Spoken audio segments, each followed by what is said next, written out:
What's up, guys? This is Bear Davis here. Day one of the Denali seat install. I figured I'd keep this group updated since it's kind of an unorthodox thing, and I have little to go off of online, so I figure I'll make something for other people to go off of. So we've got Denali seats, front and a rear bench seat, full power, electric, heated, cooled. Yeah, awesome seats. So far, the heat and the cool has been difficult. I have not figured that out yet. As you can see, there's a million wires, but the power is pretty simple. Big thick black wire right there is the ground, and then the two powers to make the electric work is the orange or the red with the yellow stripe and the red with the black stripe. And that's it, just these two wires, and boom, you have full power, lumbar support, everything. You're good to go. Real quick, the reason I am doing these seats over Defender seats is because I'm on a budget.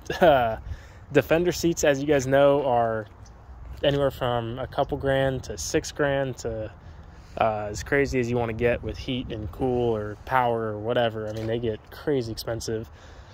These bad boys, you can get for less than $1,000 on Craigslist or Facebook Marketplace. I got them for closer to $700. Front, rear, good to go. Even came with a center console, which I may or may not use. I don't think so, but we're gonna just kind of see how this leads us, how this ends up. So I guess day one, enough talking, I'll get to the point.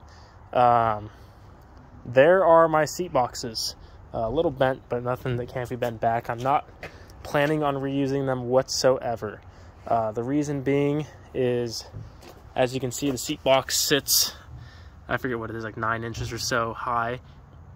And the issue with that is these modern seats are so thick as they come from the factory. And this is them in their lowest position, and you can tell how thick they are. So the seat bottom, the steering wheel was just buried into the seat when I test fitted it just on the box. So I had two options. One was cut the box and lower it, but even then it would still be sitting too high. And ultimately what ends up being the best solution for this is just completely removing it.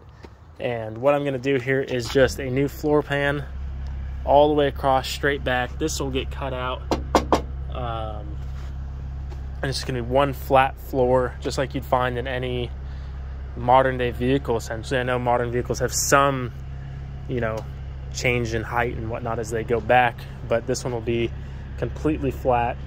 I'm going to build a trans tunnel for that whole situation, and I'm probably going to relocate the e-brake. It is going to be, it's not in the way on this side as far as the seat brackets go and the seat goes, but it is in the way on this side. So I think I'm going to move it back and down, and maybe even in a little bit. Don't really have a lot planned out for that yet, is how I'm going to do that. It's kind of going to be something where when I get to it, we'll address it. I think ultimately the battery, I'm going to just build a bracket on the side of the frame and have it tucked right there so it's still accessible. I don't really want to move it to the engine bay or to the back of the vehicle, just to maintain the cleanliness and the look, and just kind of a factory deal. And I might build another little box or kind of cut the box off and mount it there that it came with, but with access from the side here underneath the vehicle. Since these power seats, obviously, if you lose power, you won't be able to access the battery with the original setup. So my plan is to have the battery be accessible from the side here underneath the vehicle, which is what we've done before on a couple other overlanding rigs, my dad and I, and it's been fine. Here's this side real quick. Again, going to be completely flat floor all the way back. This will be removed. Got to figure out what to do with the e-brake because it is in the way on this side. And the good power washing, we got some Spanish mud in here.